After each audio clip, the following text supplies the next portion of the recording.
An operator loads parts into an index table, which then rotates 180 degrees to present unfinished parts to the waiting M10IA robot. The robot picks up a part and moves it through a laser to confirm it's properly positioned in the gripper. Once the part position is confirmed, the robot takes the part to an abrasive belt head and grinds and polishes the edge surfaces.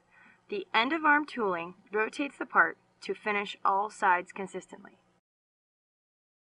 The robot then places the part onto a turnaround stand to reposition and grind the other side.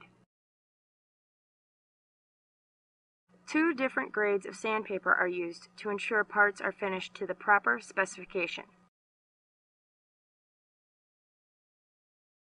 Customers achieve production rates of up to 240 parts per hour.